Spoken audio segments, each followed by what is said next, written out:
할렐루야, 주님을 찬양합니다. 우리 주님의 은혜와 평강이 넘치기를 빕니다. 정말 저도 이번에 특별한 기회를 가졌습니다.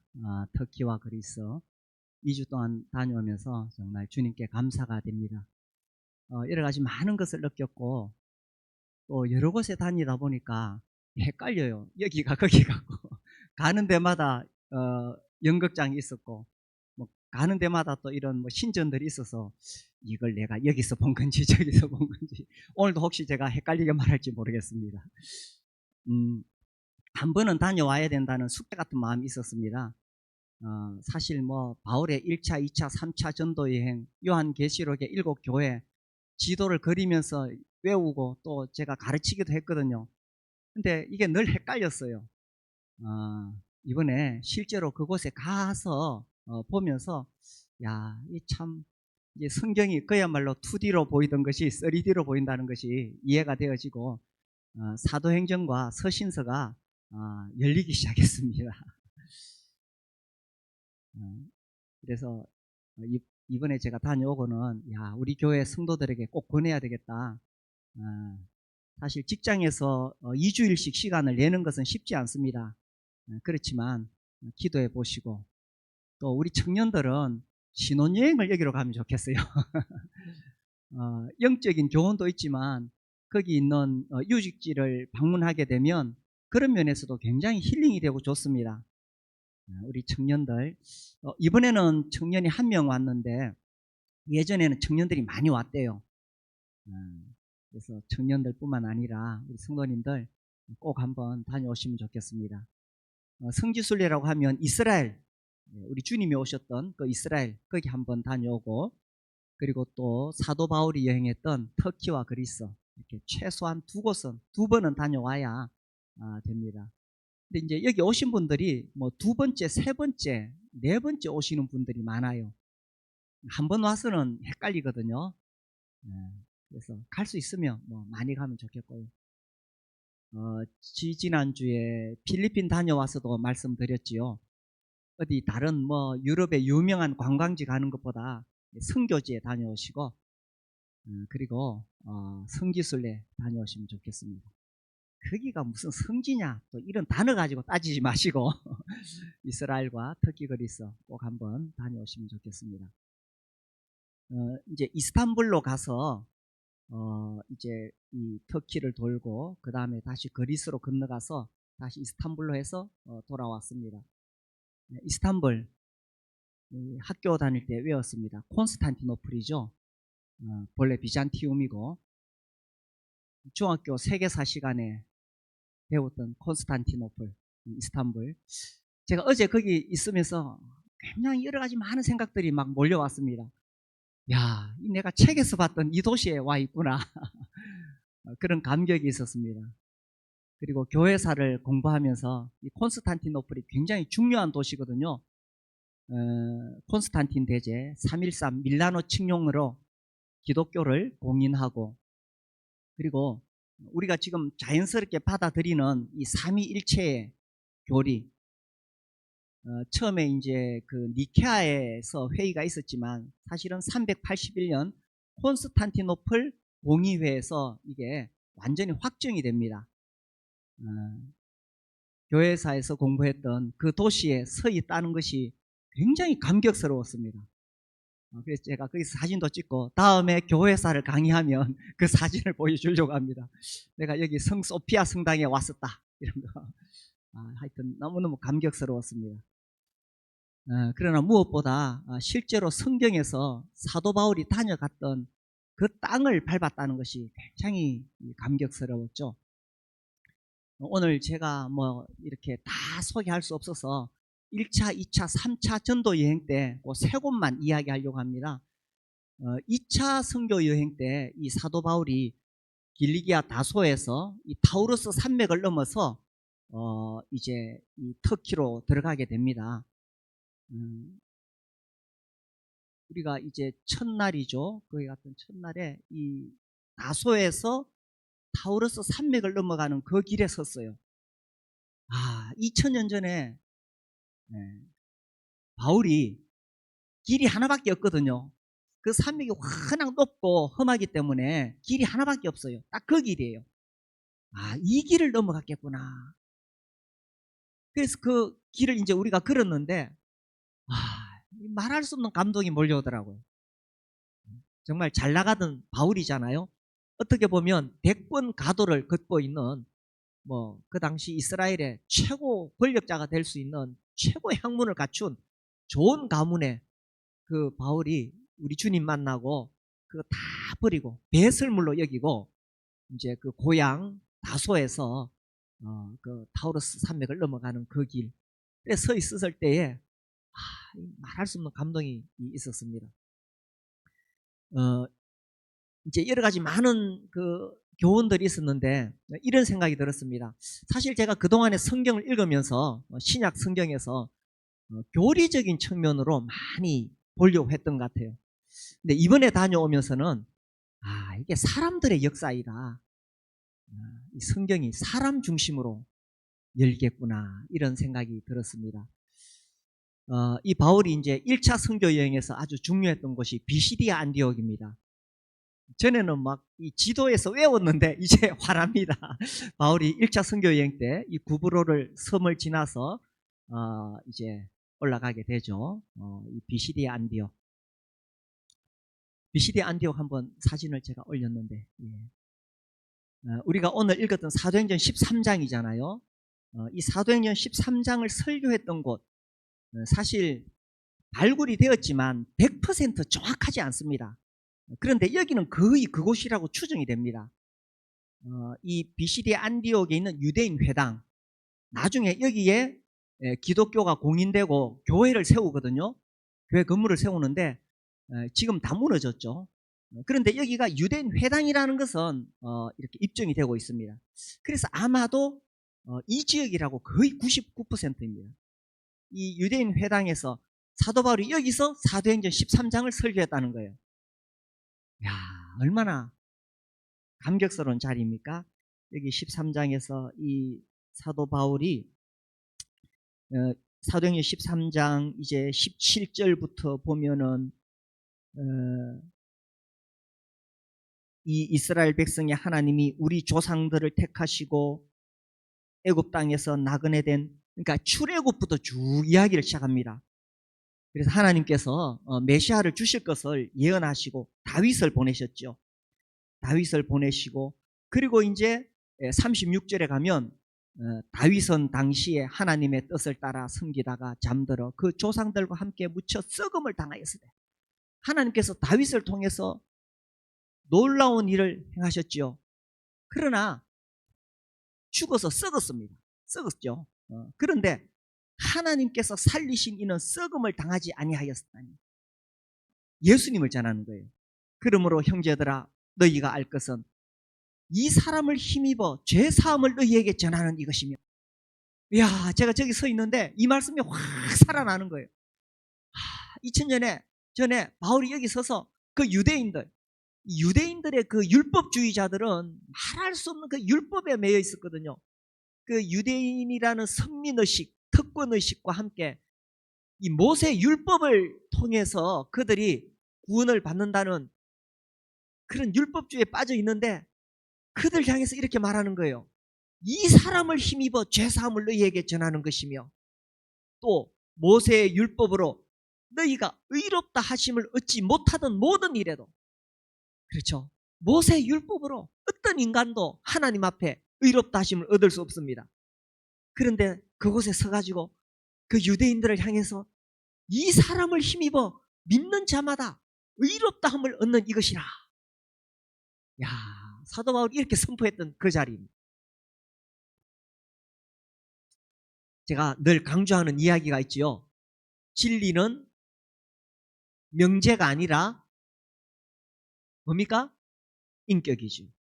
진리는 명제가 아닙니다. 여기서 말하는 명제가 아니다 하는 것은 진리는 어떤 철학이 아닙니다. 진리는 사상이 아닙니다. 진리는 교리도 아닙니다. 진리는 교리도 아니고 진리는 인격이신 예수 그리스도이십니다.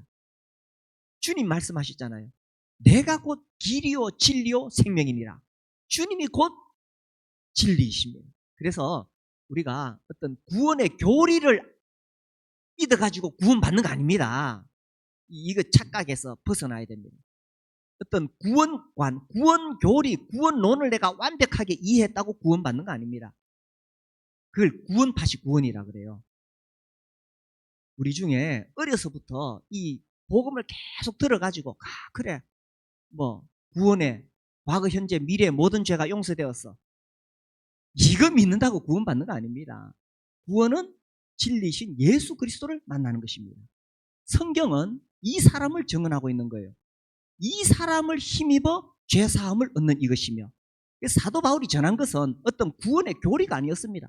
물론 나중에 로마서나 또 갈라디아서를 통해서 교리적으로 논리적으로 설명할 필요는 있었어요. 그러나 구원 교리 안다고 해서 구원받는 거 아닙니다. 바로 예수 그리스도를 만나야 되는 거예요. 예수 그리스도를 믿는 거예요. 그래서 예수 그리스도를 힘입어 죄사함을 얻고 예수 그리스도를 힘입어 의롭다 하심을 얻는다는 것입니다. 사도 바울이 거기 서서 이것을 선포했는 거예요. 저도 이 자리에 서서 자주 이 말씀을 전합니다. 그렇죠? 우리가 예수 그리스도를 힘입으면 죄사함을 얻을 수가 있습니다. 우리가 예수 그리스도를 힘입으면 하나님이 우리를 의롭다고 해주시는 거예요. 이거 얼마나 놀라운 일입니까? 머리끝에서 발끝까지 죄인인데 얼마나 교만하고 악합니까? 난 내 속을 보면은 이런 죄인이 감히 거룩하신 하나님 앞에 설 수 있을까? 그런데 하나님께서 이 사람을 힘입을 때에 예수의 보혈을 통해서 우리를 보실 때에 나를 의롭다고 해주시는 거예요. 그래서 아무도 나를 정죄할 수 없다, 송사할 수 없다고 사도 바울이 로마서에서 막 강조하고 있죠. 그래서 이 비시디아 안디옥 1차 선교 여행 때 이 비시디아 안디옥, 나중에 거기 가서 그 회당에 서 보십시오. 여기서 이 놀라운 복음의 말씀을 사도 바울이 전했구나.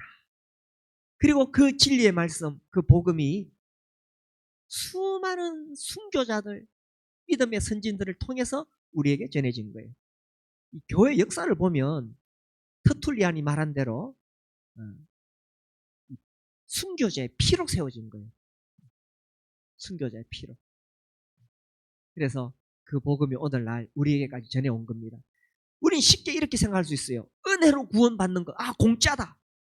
아이고 이제 예수 믿으면 뭐 내 마음대로 살아도 천국 간다. 뭐.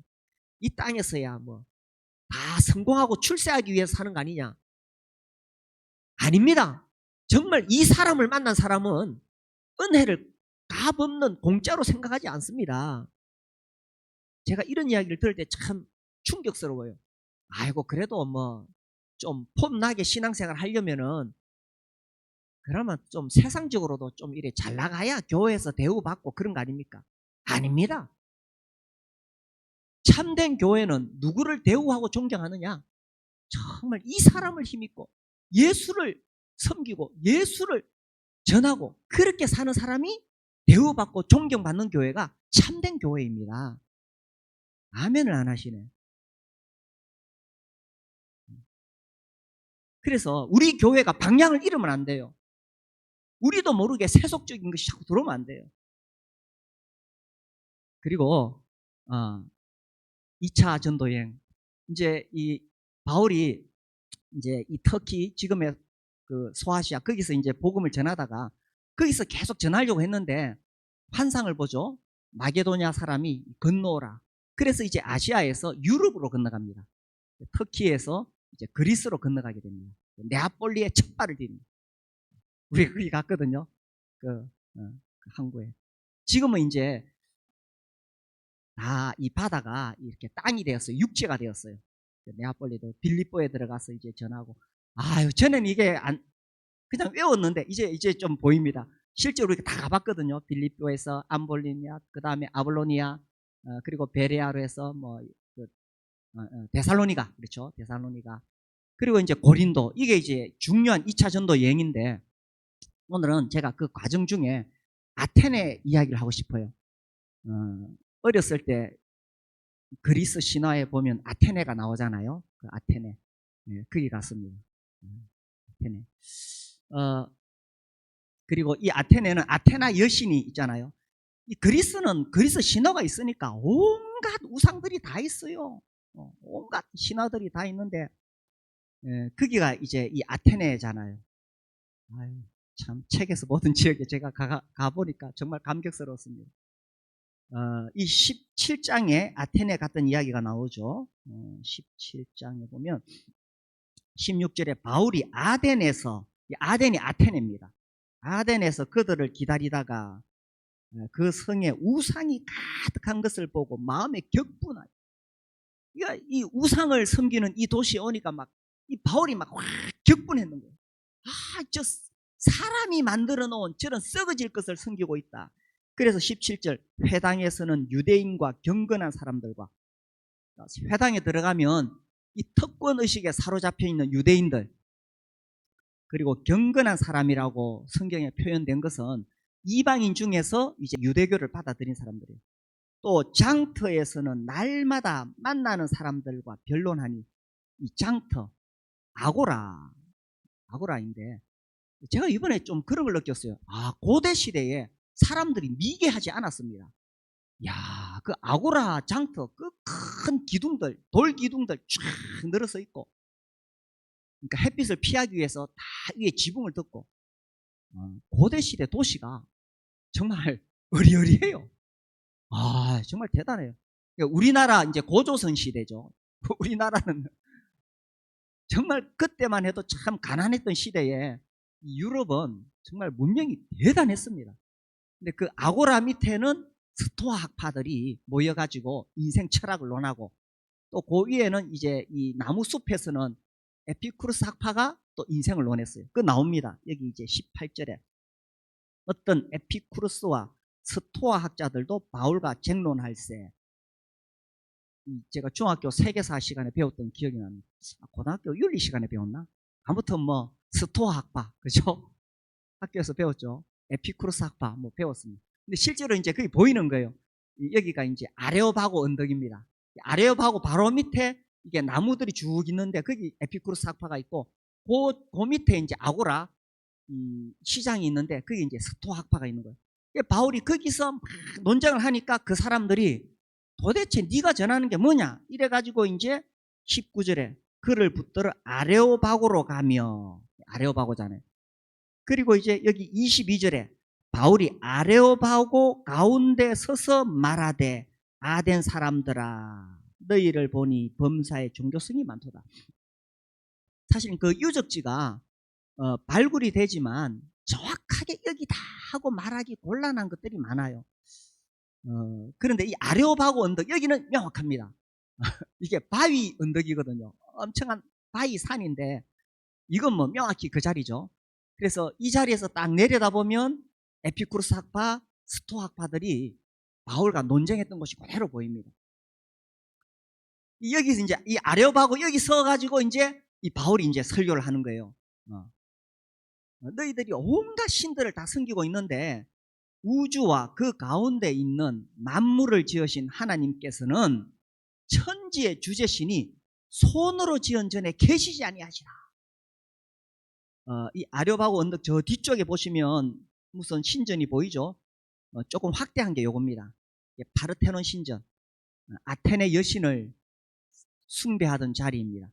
그 들어가는 입구에 뭐 니케 신전도 있고, 나이키 니케 신전도 있고, 또 뭐 정문 신전도 있고, 그 뒤에 또 디오니소스 연극장도 있고 막 이렇게 있습니다. 이 파르테논 신전 아무튼 나중에 검색해 보세요. 이게 뭐 이 건축학적으로 얼마나 아름다운 건물인가. 9대4 황금 비율로 뭐 어쩌고 저쩌고 막 나옵니다. 그래서 유네스코에 1호인가 등재되어 있죠. 그러니까 이게 고대 BC 6세기 때 건축된 거예요. 대단하죠, 그죠? 뭐 하여튼 엄청난 신전입니다. 고대 문명의 발상지와 연결되니까 그런 거죠. 이 기둥이 지금 밑에는 굵고 위에는 좁아 보이는데, 이 파르테논 신전의 특징은 아테네 도시 어디서 보더라도 가장 높은 곳이에요. 가장 높은 곳에 다 보이도록 해놨어요. 그래서 아테네 시민들은 어디 가도 이게 보이는데 이 기둥이 멀리서 보면 다 일자로 보인대요. 얼마나 정확하게 계산을 했겠습니까? 저기다 이제 행사를 할 때는 황금칠을 하고, 그러니까 이 아테네 사람들은 이렇게 어리어리한 신전을 지어놓고 여기 아테나 여신을 갖다 놓고는 여기다가 이제 숭배를 하는 거예요. 근데 이게 고대 사람들이 지금처럼 그 문명이 발달하지 않았기 때문에 이런 어리어리한 신전에 가면 그냥 경외심이 생깁니다. 아, 우리나라 사람들 팔공산에 갓바위 앞에만 가도 그 앞에 어리어리하니까 막 빌고 이러잖아요. 여기 가보면은 사람들이 그냥 이 숭배심이 나올 수밖에 없습니다. 이것뿐만 아니라 뭐 우리가 여러 군데 다녔는데 아무튼 이 거대한 대리석 기둥, 이 거대한 기둥들, 야, 이걸 어떻게 쌓아 올렸을까 싶은 거예요. 여기는 뭐 이게 파르테논 신전이 그렇죠. 여기 제가 아무튼 뭐 이게 엄청나게 큰 신전입니다. 그러니까 이거를 어떻게 쌓아 올렸을까? 기중기도 없는데. 그러니까 이걸 보면 사람들이 이 숭배할 수밖에 없는 거예요. 근데 여기 이제 바로 뒤편에 이게 있는 거죠. 뒤편에 이게 있는데 아레오바고 언덕에 딱 서가지고 사도바리, 저 봐라, 저렇게 잘 만들어 놨지만 우주와, 좀 작게 지어주세요. 우주와 그 가운데 있는 만물을 지으신 하나님께서는 천지의 주제이시다. 그렇죠. 하나님께서 이런 우주 만물을 지으신 하나님이 저런 신전에 계실 리가 없죠. 우리가 믿는 하나님은 저런 신전에 있는 이상한 우상 만들어 놓고 그런 하나님이 아닙니다. 아멘이시죠? 우리가 믿는 하나님은 꼴랑 인간이 만들어 놓은 저런 데에 계신 하나님이 아니십니다. 그래서 우리 하나님께서 이제 우리를 구원하시려고 아들을 보내주셨어요. 이는 정하신 사랑, 누굽니까? 우리 주 예수 그리스도로 하여금 천하를 공의로 심판할 날을 작정하시고, 언젠가 우리 하나님께서 심판하시는 날이 있죠. 모든 죄인들은 하나님의 공의 앞에 설 수가 없습니다. 그러나 이 사람을 힘입어 우리는 의롭다 하심을 얻을 수 있는 거죠. 이에 그를 죽은 자 가운데서 다시 살리신 것으로 사도행전에서 계속 강조되는 것은 우리 주님의 부활입니다. 우리 주님이 부활하심으로 인해서 하나님의 아들로 입증이 되신 거예요. 그래서 사도 바울이 전한 것은 어떤 구원 교리가 아닙니다. 내가 분명히 봤다. 그분은 살아나셨다. 그러니까 하나님의 아들이 아니냐. 이 사람을 힘입어 죄사함을 얻고 이 사람을 힘입어 의롭다 하심을 얻는 것이다. 이렇게 전했던 거죠. 그래서 2차 전도 여행, 그리고 이제 고린도로 내려가고 이렇게 됩니다. 저에게 특별히 감동을 주었던 곳이 이 아레오바고 언덕입니다. 야, 여기 서가지고, 그죠? 우리 이제 뭐 학교 다니면서 우리나라 국민윤리, 또 대학 들어가면 철학, 뭐 이런 거 다 배우잖아요. 거기 뭐 스토아학과, 에피쿠로스학과, 지금도 온갖 인문학 철학들, 지금 뭐 동양 철학, 뭐 서양 철학, 온갖 인문학 철학, 지금 막 좀 나이 든 사람들이 인생이 무엇일까? 이제 중년이 되어서 인생이 무엇일까? 그리고 그렇게 열심히 살아왔는데 이제 아들, 딸 장성하고 나니까 사는 게 허무해가지고 인생이 무엇일까? 인문학 철학. 아니 물론 그런 책 도움은 돼요. 저도 봅니다. 저도 공부합니다. 철학. 그런데 가장 큰 차이가 뭐냐? 인간의 인문학 철학에는 진리가 없어요. 세상을 살 수 있는 지혜는 얻을 수 있을지 모르지만 진리는 없어요. 진리는 누굽니까? 진리는 사상이나 철학이나 교리가 아니에요. 진리는 뭡니까? 인격이십니다. 하나님의 아들 예수 그리스도가 진리예요. 인문학 철학 아무리 통달해도 구원 못 받습니다. 공자님 말씀이 님자 안 붙여도 된대요. 자자 자체가 선생이라는 뜻을 가지고 있대요. 공자께서 이르시되 아침에 도를 들으면 저녁에 죽어도 가다. 조문도 석사가이라. 뭐 이런 거 학교 다닐 때 들으셨잖아요. 그 진심을 말하는 거예요. 아침에 도를 들으면 저녁에 죽어도 좋아요. 근데 공자는 도를 듣지 못했어. 우리는 도를 들었어요. 예수께서 하나님 아들이시고 구원자이다. 저녁에 죽어도 가해요. 아멘을 안 하시네. 그렇다고 저녁에 죽으라는 소리는 아닙니다. 우리는 할 일이 많아요. 사명이 있어요. 예수님을 전해야 되기 때문에. 아, 인문학 철학에 답이 없습니다. 스토아 학파, 에피쿠로스 학파 답이 없습니다. 사도 바울 거기 서가지고 담대하게 우리 주 예수 그리스도를 전했습니다. 우리가 좀 무식해서 철학 잘 몰라도 우리 예수님 전하면 됩니다. 아유, 또 아멘을 안 하시네. 저만 지금 감동을 받아가지고 제가 지금 이 표현을 잘 못해가지고. 그리고 이제 3차 전도 여행 때 아주 중요한 자리가 에베소입니다. 에베소. 이제 사도행전 19장에 보시면은 이 에베소는 이제 그 1차 때의 소아시아와 2차 때의 이 그리스의 그 양쪽을 다 돌아볼 수 있는 자리거든요. 여기서 이제 사도 바울이 놀라운 하나님의 능력이 바울의 손으로 나타납니다. 11절에 하나님이 바울의 손으로 놀라운 능력을 행하시니 병이 낫고 귀신이 쫓겨나고, 그래서 사도 바울 흉내 내다가 어떤 사람들이 악귀가 들려가지고 도망가고 이럽니다. 그래서 17절에 에베소에 사는 유대인과 헬라인들이 다 이 일을 알고 두려워하여 주 예수의 이름을 높이고, 그렇죠, 주 예수의 이름을 높이고, 진리는 명제가 아닙니다. 진리는 예수 그리스도이십니다. 그래서 예수의 이름을 높이는 거예요. 이 진리를 만난 사람은 주 예수의 이름을 높이는 거예요. 그래서 구원이 뭐냐? 구원받기 전에는 나의 이름을 높였어요. 그렇죠? 나만 그랬나? 저는 구원받고도 자꾸 내 이름이 드러나기를 바라는 마음이 있어서 늘 이거 가지고 싸웁니다.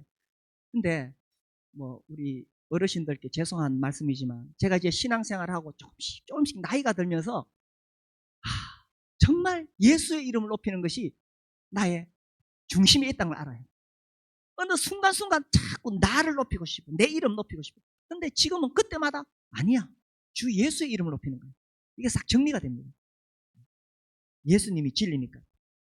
그래가지고 이제 막 소동이 일어납니다. 소동이 일어나가지고 이 에베소 광장에, 이 에베소 연극장에 이제 막 여기서 소란이 일어나죠. 여기 에베소는 아르테미스 여신을 숭배하는 거예요. 그리고 이 에베소의 이 아르테미스 이 여신 이 광장이 대단합니다. 아이고 제가 지금 시차가 정이 안 되지 글자가 잘 안 보여요. 눈이 침침해서. 예, 여기 와가지고 여기 이제 이 아르테미스 신전이 있는데 이 신전이 높이가 20m가 되는 기둥이 127개가 있어요. 상상을 해봅시다. 20m 기둥. 그 중에 한 개만 남았어요. 한 개. 저기 사진 중에 한 개만 남았는데 이 엄청난 돌덩어리를 어떻게 저걸 쌓아 올렸지? 그러니까 사람들이 여기 와보면 그냥 엎어질 수밖에 없어요. 이 아르테미 이 여신 앞에 복 달라고 빌 수밖에 없어요. 그리고 이제 여기 있는 사람들이 요거 모형을 만들어서 팔거든요. 근데 사도 바울이 와서 이런 거 다 가짜다, 예수님이 부활하셨다고 전하니까 이거 만들어 팔던 사람들이 이제 생업이 위태한 거야. 그래서 이제 이 바울을 따라다니던 제자들을 데리고 이 아까 좀 줄여보세요. 연극장에 가가지고, 이 연극장이 엄청 커요. 25,000명을 수용할 수 있어요. 고대 시대에 이런 거 만들었다는 거 놀랍지 않습니까? 근데 로마가 가는 데마다 이거 만들어놨어요. 가는 데마다. 이게 제일 큰 것 같아. 25,000명. 대단하죠. 고대 시대 문명이. 여기 데려와가지고 그 사람들이 다 알려가지고 한 2만 명쯤 모였겠죠. 모여가지고 막 이 아데미를 높이는 찬양을 합니다. 군중심리라는 게 있잖아요. 찬양. 그 소리가 이제 여기 이 에베소를 관장하는 누굽니까? 이 관리에게 전해지게 됩니다. 그래서 서기장이죠, 그죠? 30원. 이번에 가보니까 이해가 돼요. 극장이 여기 있고 좀 이쪽으로 걸어가면 이제 관청이 있어요. 관청이 있어서 거기서 이 서기장이 소리를 듣고 달려온 것 같아요. 달려와가지고 이제 진정을 시키는 거죠. 여기가 에베소. 그래서 이 바울을 통해서 이런 역사가 일어나니까 마술을 행하던 많은 사람이 그 책을 모아가지고 와서 모든 사람 앞에서 불사르니 그 책값을 계산한 즉 은 5만이라. 이 은 5만이 얼마가 되느냐? 제가 지금 봤는데 지금 깜빡 잊어버렸습니다. 아무튼 이 책을 먹고 다 불살라 버렸어요. 이게 진리를 깨달은 사람입니다. 진리를 예수님 만나고서도 여전히 과거의 그 이상한 책들, 뭐 사상 철학 가지고 있으면 아직 진리를 만나지 못한 거예요. 다 불살라버립니다. 저 문은 박해의 문인데 이게 의미가 있어요. 저기 있는 돌들이 과거에 이 원형 경기장이나 이제 신자들을 박해하고 핍박하던 그 원형 경기장을 무너뜨리고 거기 있는 돌들을 가져와 가지고 이제 기독교가 공인된 이후에 박해문을 여기다 쌓았는 거예요. 그리고 저 문 안에 들어가면 사도 요한이 이제 그 밤모섬에서 돌아와서 마지막 노년을 보내고 죽었던 그 무덤이 있습니다. 보면 100%는 아니에요. 그런 거는 아무튼 그렇게 전해져 내려와요. 그 무덤에 갔을 때도 또 우리가 그 사도 빌립의 무덤에도 갔는데 순교했죠. 사도 요한만 그냥 그대로 자연사했고 나머지 제자들 다 순교하잖아요. 그런 자리에 갔을 때 또 아주 많은 생각들이 이렇게 들었습니다. 예, 3차 일전도행 때 갔던 일이었죠. 정말 많은 생각들을 가지게 됐는데 제가 뭐 이야기를 하고 싶어요. 이번에 우리 그 터키에서 가이드 하신 분이 이런 이야기를 하셨어요. 한국에서 하여튼 여러 사람들이 온대요. 많은 사람들을 만나는데 뭐 엄청난 부자들도 온대요. 한 30대 중반에 젊은 사람이 일하다가 너무 바빠가지고 정신없이 살다가 좀 이제 여유도 가질 겸 여기 왔다 그랬어요. 그래서 가이드가 아이고 참 먹고 살기 힘들었겠구나. 알고 보니까 뭐 아버지한테 물려받은 재산이 1조가 되고 또 이 자기한테 와서 가이드를 요청했던 사람 2조가 되는 사람을 만났대요. 그래 이 가이드가 생각해 보니까 하루에 1억씩 써도 평생을 다 못 쓰는 거예요. 이 사람은. 감이 잘 안 오죠. 하루에 1억씩 써도 평생 다 못 쓰는 거예요. 2조가 되면 2조. 1년 써봤자 365억밖에 안 되잖아요. 10년 써봤자 3650억밖에 안 되잖아요. 제 계산이 맞습니까? 하여튼 평생을 써도 2조를 못 쓴대요. 제가 야 정말 별세계에 사는 사람들이 있구나. 두 개의 별세계가 있습니다. 두 군데 별세계. 첫 번째 별세계는 평생 하루에 1억씩 써도 다 못 쓰는 별세계 사람이 있고 또 한쪽 부류에는 진짜 별세계에 사는 사람입니다. 주 예수를 만나고 복음을 위해서 생업을 잃을지라도 목숨을 버릴지라도 그렇게 살아갔던 별세계의 사람들이 있다는 사실입니다. 이 테라스 하우스 보여주실래요? 고대 굉장히 잘 살았어요. 고대 귀족들 이게 데살로니가인가? 예. 하여튼 로마 시대에 이게 지금 사진으로는 요거밖에 안 보이는데 우리가 올라가 보니까 뭐 2층, 3층, 4층 한 4층까지 올라갔나? 주상 복합 건물인데 우리나라는 이제 나무로 짓지만 여기는 다 돌로 짓잖아요. 돌로 지었는데 그 방바닥에 저런 그 모자이크가 다 있어요. 돌로 다 새겨놓은 저 모자이크예요. 2000년이 지나도 지금 그대로 있는 거죠, 그죠? 그러니까 이런 게 2층, 3층, 4층. 그러니까 귀족들은 다 노예가 있잖아요. 노예 부리면서 정말 저렇게 호화롭게 살았는 거예요. 진짜 별세계에 살았죠. 별세계. 오른쪽에는 수도원 벽화인데 저 수도원에 가면은 이 순교자들 이렇게 그림을 그려놨어요.